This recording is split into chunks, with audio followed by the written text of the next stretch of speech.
हाँ, question number 7 हमारे पास है। हमारे पास 7 क्वेश्चन में इक्वेशन दी है 3x - 4y + 2। हमें इसके पैरेलल एक अनदर इक्वेशन बनानी है।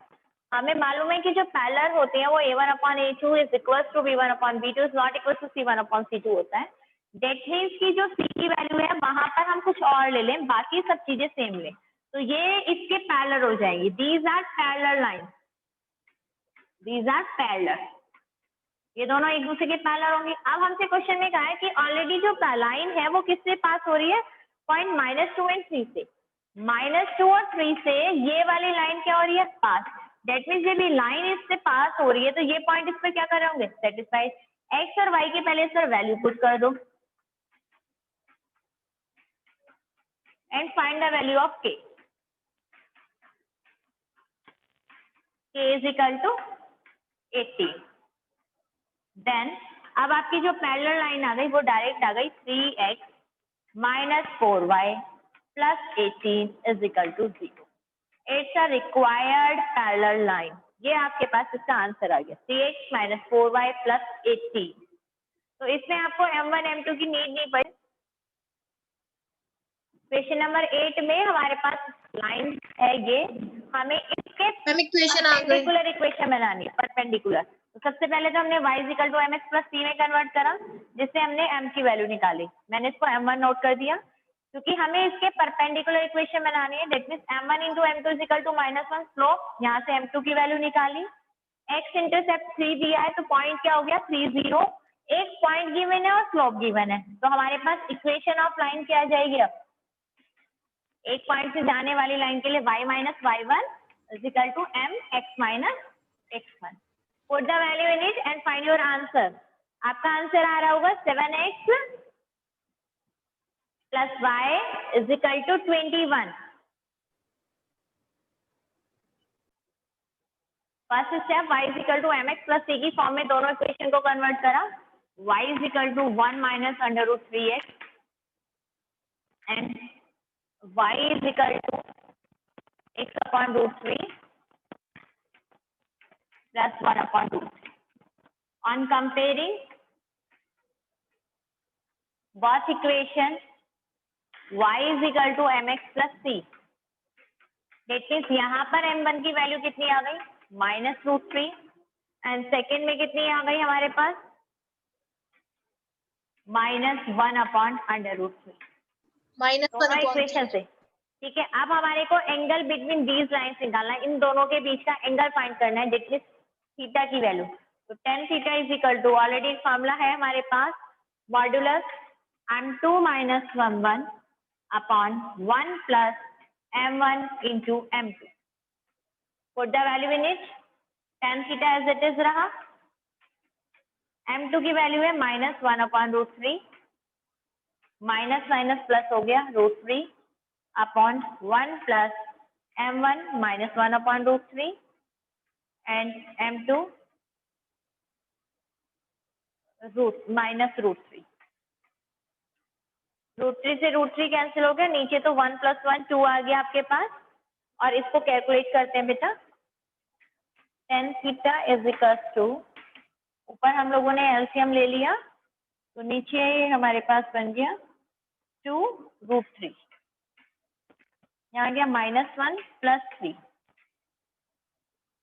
tan θ = कैलकुलेट करके 2 आएगा, 2 से 2 कैंसिल हो गया। डेट मीन्स मॉड्यूलस साइन के अंदर है 1/√3, और 1/√3 जब मॉड्यूलस साइन से बाहर आएगा तो कौन कौन से दो साइन कंटेन करेगा, positive and negative. That means tan θ = -1/√3 and tan θ = 1/√3। तो 1/√3 तो हमें डायरेक्ट पता है किसके लिए वैल्यू होती है, tan 30 की होती है।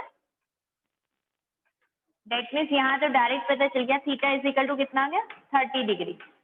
नाउ इन दिस केस हम लोग क्या करेंगे, tan θ = -tan 30, और -tan θ किसकी वैल्यू होती है, tan 180 - θ। कल भी ये वाला स्टेप आया था, तो tan 180 में से 30 को माइनस करा तो कितना आ गया, tan 150।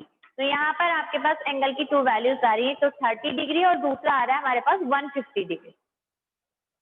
ये वाला यहाँ से जब मॉड्यूलस से बाहर निकलेगा तो दोनों साइन कंटेन किए हुए होगा, नेगेटिव भी और पॉजिटिव।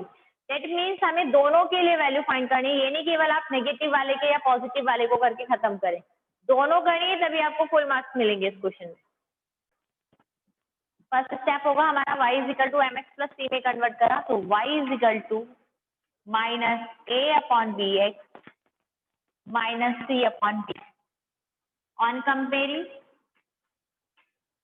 जब आप कंपेयर करेंगे इसकी तो m की वैल्यू कितनी है, y is equal to mx plus c से, m इज इक्वल टू आ गया बेटा मेरे पास माइनस a अपॉन b। अब आपसे यहाँ पर वर्ड क्या बोला है, एज द पैरेलल या perpendicular, so the point of is parallel. Parallel में हमारे पास क्या कंडीशन होती है, m1 into m2 is equal to -1, यही होती है कंडीशन। वहां से हम लोग m2 की वैल्यू निकाल लेंगे। नहीं, पैरेलल है हमारे पास, पैरेलल में होता है m1 is equal to m2 for parallel. That means मेरे पास m2 की वैल्यू भी यही आ गई माइनस a अपॉन b। अब हमें क्या निकालना है, एक पॉइंट ऑलरेडी दिया है x1 y1, क्वेश्चन में गिवन है x1 y1, और स्लोप हमने यहाँ पे फाइंड कर लिया। तो इक्वेशन ऑफ लाइन निकालें, equation of line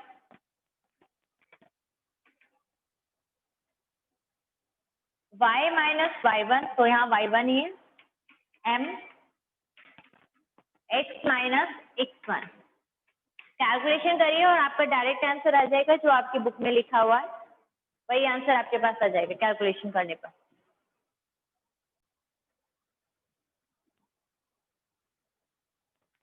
two lines L1 L2 हो गई, एक दूसरे को इंटरसेक्ट कर रही है, सपोजिटिव पॉइंट P है, इसके कोऑर्डिनेट 2 and 3 हो गए। इन दोनों के जो बीच का एंगल है वो 60 डिग्री बन रहा है, 60 डिग्री मेंशन हो गया। If the slope of one line is 2, इनमें से किसी भी एक लाइन का जो स्लोप है वो 2 है, सपोज मैंने कहा m इज इक्वल टू 2 है, and find the equation of other line. That means L2 के लिए आपको यहाँ पर इक्वेशन फाइंड आउट करनी है, लाइन की इक्वेशन फाइंड आउट करनी है। तो सबसे पहला वर्क क्या होगा, क्योंकि मुझे इसमें एक स्लोप दिया है और एक एंगल गिवन है, तो मैं टेन थीटा वाला फॉर्मूला अप्लाई करूं। हमने बोला इसका जो स्लोप है m2, जो स्लोप है वो m है, तो टेन थीटा वाला फॉर्मूला अप्लाई करूं और सबसे पहले मैं किसकी वैल्यू फाइंड करूं, m की। जब मेरे पास m की वैल्यू आ जाएगी और ये पॉइंट है, एक पॉइंट है और स्लोप है, तो इक्वेशन ऑफ लाइन लग जाएगी मेरे पास और फिर इसकी इक्वेशन आ जाएगी। Now tan theta is equal to modulus m2 minus m1 upon 1 minus m1 into m2। Put करते हैं टेन थीटा, दैट मीन्स 1060 हो गया बेटा, इज इक्वल टू m2 की वैल्यू m एंड m1 की वैल्यू 2, नीचे आ गया 1 माइनस 2m। अब यहाँ पर वही कंडीशन बन गई, यहाँ पर √3 आ जाएगी इसकी वैल्यू। अब जब आप इस मॉड्यूलस साइन को रिमूव करेंगे, यहाँ पर एक बार पॉजिटिव का साइन आएगा, एक बार नेगेटिव। दैट मीन्स कहने का मीनिंग है कि आपके पास यहाँ m की 2 वैल्यूज आ जाएंगी, तो हम लोग उसी के अकॉर्डिंग, उसी की तरह से चलेंगे। सबसे पहले हम लोग पॉजिटिव वाली ले लेते हैं, तो मैंने यहाँ ले लिया, चलो प्लस का √3 ले लिया, सपोज से पॉजिटिव साइन के साथ लिया, तो ये हो गया m minus 2 upon 1 minus 2m, cross multiply √3 minus 2 √3m is equal to m minus 2। m like term से एक साइड कलेक्ट कर लेते हैं, अदर वैल्यूज एक साइड कलेक्ट कर लेते हैं। m कॉमन ले लिया बेटा यहाँ से, 1 प्लस 2 √3, दैट मीन्स m की वैल्यू आ गई मेरे पास 2 प्लस √3 अपॉन 1 प्लस 2 √3। ये कब आई, जब मैंने पॉजिटिव केस लिया तब हमारे पास ये वैल्यू आई। अगर मैं नेगेटिव साइन ले लूं तो हम नेगेटिव साइन में कौन सी वाली वैल्यू आने वाली है वो देखते हैं। नेगेटिव, इस साइड ले लेती हूँ, यहाँ पर माइनस का साइन, क्योंकि यहाँ लगाओ यहाँ लगाओ सेम ही, एक ही बात है। m minus 2 upon 1 minus 2m, cross multiply करी, minus √3 minus minus plus 2 √3m is equal to m minus 2। Same वही लाइक टर्म्स का कलेक्शन कर लेते हैं हम लोग यहाँ से। जब लाइक टर्म का कलेक्शन करा तो ये वैल्यू हो गई यहाँ पर आकर positive, that means 2 minus √3 is equal to, यहाँ से m कॉमन ले लिया, 1 minus 2 √3, m is equal to 2 minus √3 upon 1 minus 2 root 3।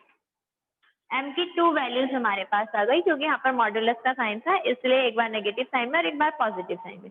अब हमें इन दोनों m की वैल्यू से ही इस पॉइंट के साथ इक्वेशन ऑफ लाइन निकालनी है। Equation of line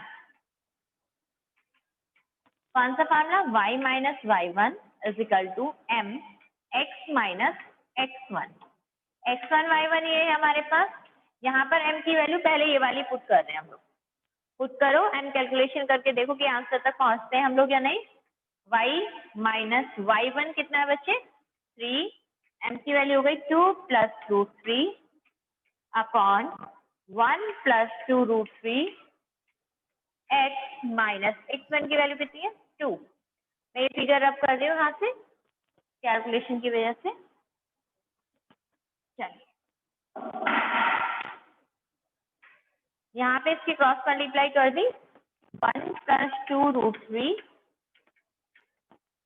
and y minus 3 is equal to 2 plus root 3 और x माइनस 2।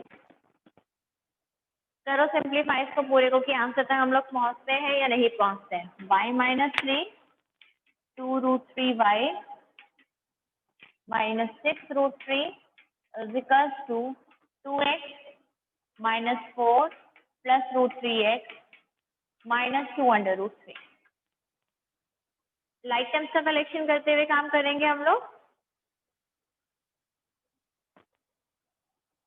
y वाला यहीं पर ही है तो y कॉमन ले लेते हैं और यहाँ लिख देते हैं हम इसको 1 plus 2 root 3।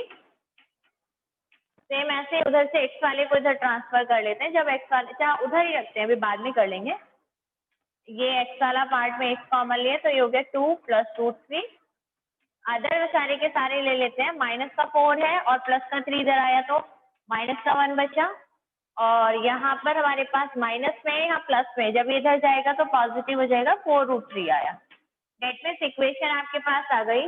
Now equation become x 2 plus root 3। बेटा कैलकुलेशन वाली टफ सी हो गई ना, आप लोग अपने आप करेंगे तो शायद ज्यादा क्लियर होगा, क्योंकि कैलकुलेशन आप लोगों को भी आती करनी, ऐसा नहीं कि कैलकुलेशन आप लोगों को नहीं आती करनी। ये हमारे पास आ गई, एक रिक्वायर्ड इक्वेशन ये हो गई। एंड सेकंड केस, अभी सेकंड केस भी लेना है। जब सेकंड केस आप करेंगे तो m की वैल्यू ये वाली वैल्यू रखी करनी है। करिए आप लोग जरा देखो आंसर आता है आपका नहीं आ रहा है। क्वेश्चन नंबर 13 में 2.3 है आपको, जो एक लाइन सेगमेंट बना रहे हैं। सबसे पहले उसका हम बाइसेक्ट की वजह से मिड पॉइंट फाइंड करेंगे। पॉइंट है मेरे पास 3 4 और -1 2। मैम 1 3 आ रहे हैं। एक मिनट बेटा, बाय मिड पॉइंट आपके पॉइंट आ जाएंगे। मैंने इसका नेम P दे दिया बच्चे, ठीक है। इसका आंसर आ गया 1 और 3। अब हमारे पास एक पॉइंट है और दूसरा क्या दिया है यहाँ पे, स्लोप कितना है मानो इसका, परपेंडिकुलर है, तो थीटा की वैल्यू कितनी हो गई, 90। तो क्या हम उस तरह से चलें। और एक पॉइंट ऑलरेडी गिवन है मेरे पास यहाँ पर स्लोप। चलिए हम लोग क्वेश्चन को कंटिन्यू करते हैं। यहाँ पर क्लियर हो गया हमारे पास थीटा की वैल्यू 90 नहीं है। सबसे पहले मेरे पास 2 पॉइंट है, तो हम लोग यहाँ से स्लोप निकालेंगे y2 minus y1 upon x2 minus x1। Calculate करा, आ गया 1/2। परपेंडिकुलर है तो परपेंडिकुलर के लिए कंडीशन होती है m1 into m2 is equal to -1। यहाँ पर m की वैल्यू रख दी तो m2 की वैल्यू आ गई आपके पास सॉल्व करके -2। मैम इक्वेशन आ गई। अब हमारे पास ये है, और हाँ शाबाश बेटा, इक्वेशन ऑफ लाइन के लिए हम लोग इक्वेशन फॉर्मूला लगा देते हैं। y minus y1 is equal to m x minus x1। Put the value in it and find your answer. Ma'am आ गया आंसर। शाबाश। गिवन इक्वेशन मैम को y is equal to mx plus 3 में convert करो। Wait बेटा, equation है मेरे पास 3x minus 4y minus 16 is equal to 0। That means equation हो गई 4y is equal to 3x minus 16, y is equal to 3/4x minus 4। That means m की value आ गई 3/4। एंड आगे का परपेंडिकुलर, परपेंडिकुलर के लिए क्या कंडीशन होती है, m1 m2 is equal to -1। तो यहाँ से m2 की वैल्यू कितनी आ जाएगी, -4/3। मैम -3/4 नहीं आएगा। M2 की वैल्यू 3/4 आ रही है। m की मैम वैल्यू -3 m2 की वैल्यू आ गई -4/3। अब एक पॉइंट ऑलरेडी गिवन है, क्या पॉइंट है? -1 के साथ 3 और हमारे पास स्लोप